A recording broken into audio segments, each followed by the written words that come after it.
According to the latest industry studies, Kentucky exports $8.7 billion in aerospace products and services. And that's only part of the story. We have so much more in aerospace, two major airports in Kentucky. So we want to talk about that a little more with Mike Young. Mike's going to talk about the study that's been commissioned by the Kentucky General Assembly. Mike Young, can you come on up? My name is Mike Young. I'm the acting executive director of the Kentucky Aerospace Council. And the reason I'm acting, we can't find anybody else to take the position. It's unpaid. That doesn't create a lot of resumes headed our way. I'm going to have to change my title a little bit today because we've had a little bit of a slowdown in state government. I've never seen that happen, Lieutenant Governor, with our study. So I'm going to start out and give you just a little bit of history, and we'll end up talking about the actual study that was commissioned by the legislature last year, and it's just now getting underway. I'll give you a date, and this ties in together. My background is in government. Some people call it economic development. I call it job development.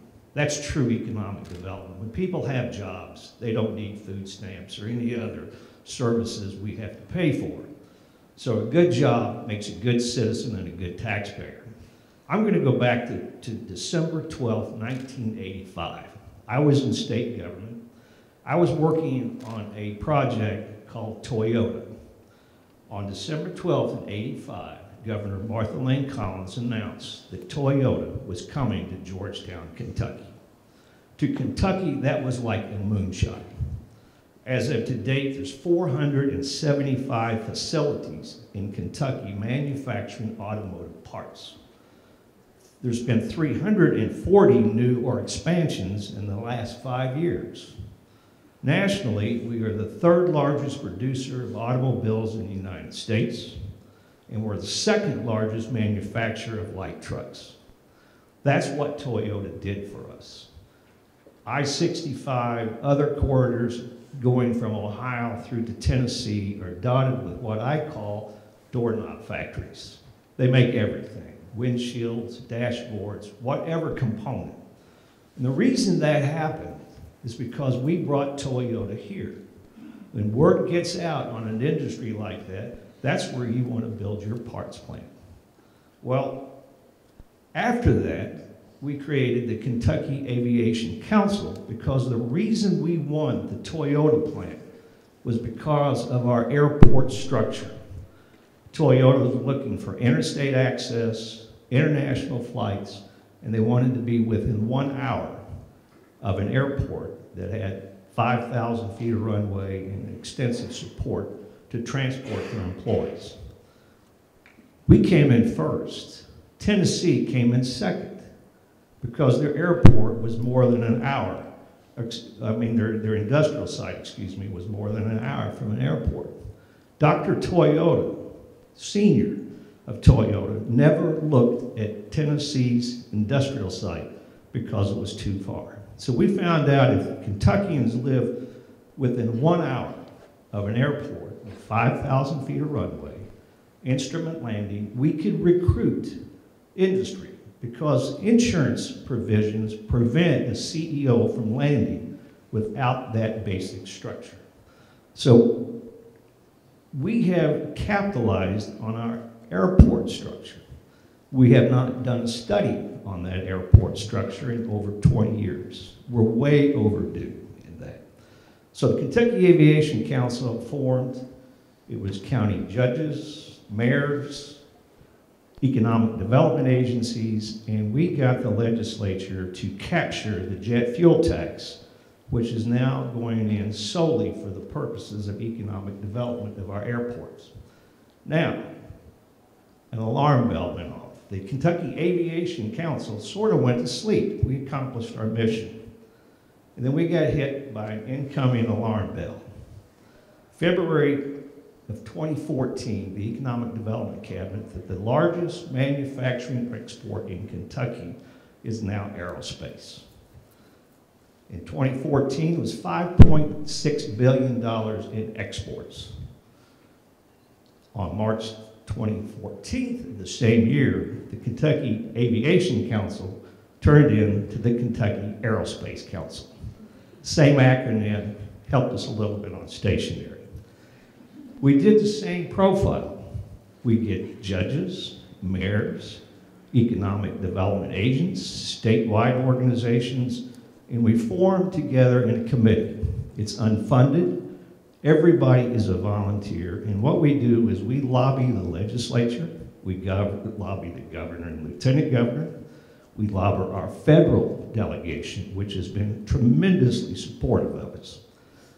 On February of 2015, Economic Development Cabinet announces that aerospace is now $7.8 billion.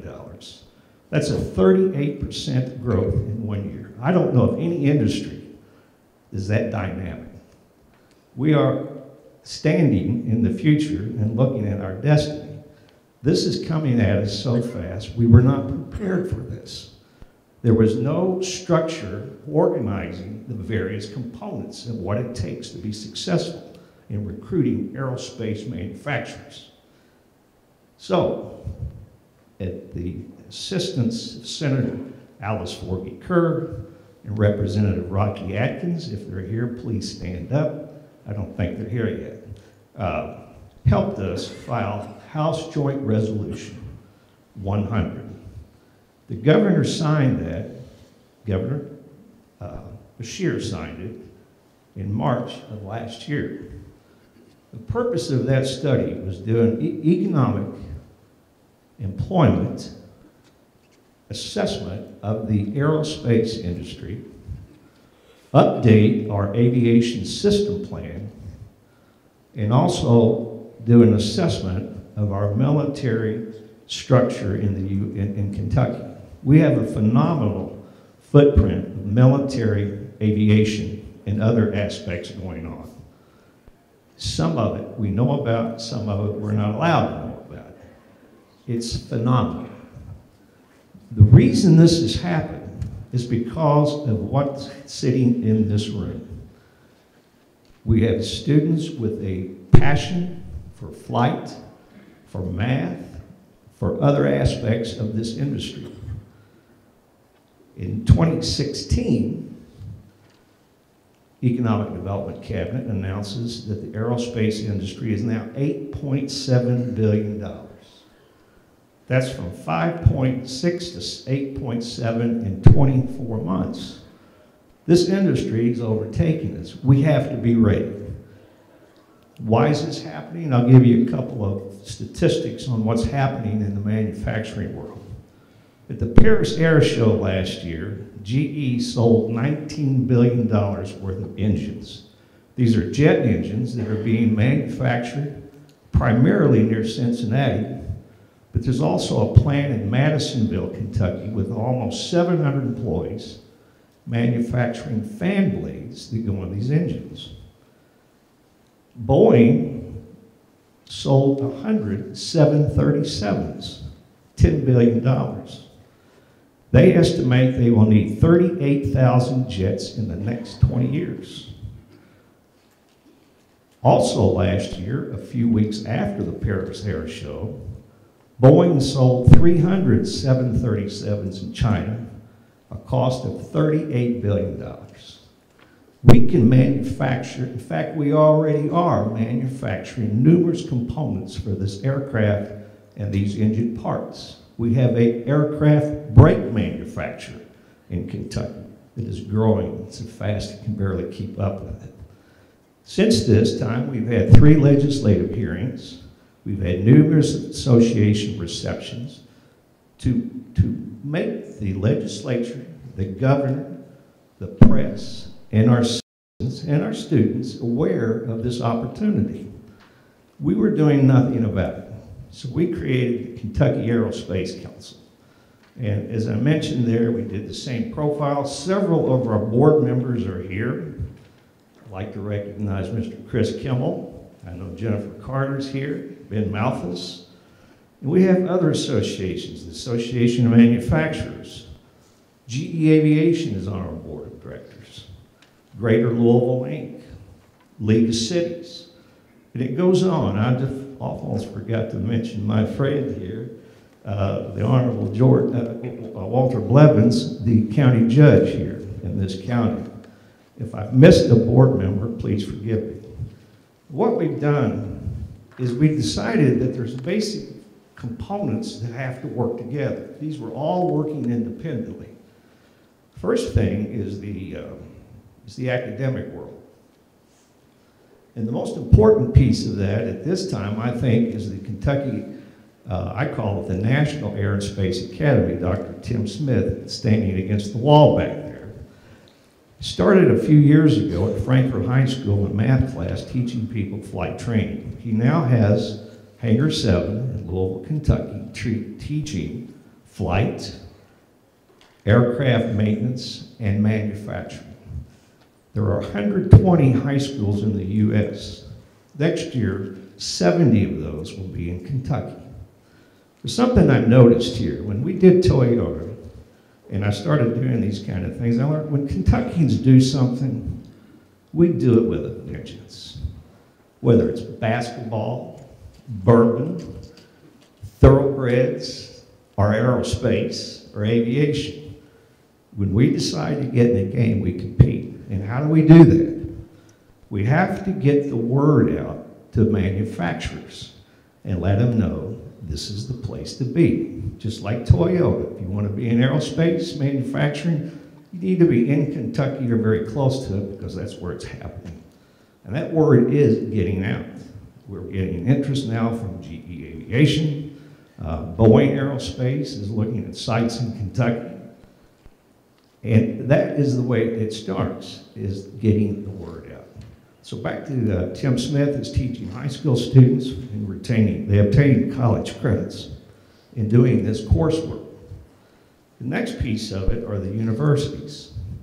Dr. Malfris, I assume Dr. Suzanne Smith is here or on the way, are setting national standards for their university activities. How many universities are putting satellites in orbit around Mars? We have our own NASA center at UK. Our universities are doing their job. Our high schools are doing their job. The other piece is the economic development agencies, state, regional, and local. We've got, as I mentioned, Association of Manufacturers, League of Cities, Association Economic Development Directors have joined to start recruiting aerospace manufacturers and related industries. We also have some homegrown technology, Space Tango, medical research on the ISS, Chris Kimmel and Twyla Clements. I call them rock stars. They're homebred Kentucky people that have created something I have not seen another state do. We have the industries here. We don't even know how big this industry is, and that's another reason for the study. Many of our manufacturers are misclassified under their SIC code, which is Standard Industrial Code. I found one by accident. They were manufacturing aluminum struts, and their only client was Lockheed. But when you do research, you find them as an aluminum manufacturer. So the numbers we're working on now are not accurate. We're having trouble catching up and keeping. So the study is now underway. I told you about a delay. The study was delayed for a year because of a $10,000 shortage in funds. I didn't know that until recently. I probably would have wrote the check. A new RFP is being issued to conduct this study based on House Joint Resolution number 1, and it will study those areas. Is Lieutenant Stewart Ditto in the audience yet? Please stand up. Since we couldn't get this study underway, the governor hired a Marine fighter pilot to take it underway. Stewart is launching this study within days. By the end of the year, we should know the true impact of aerospace.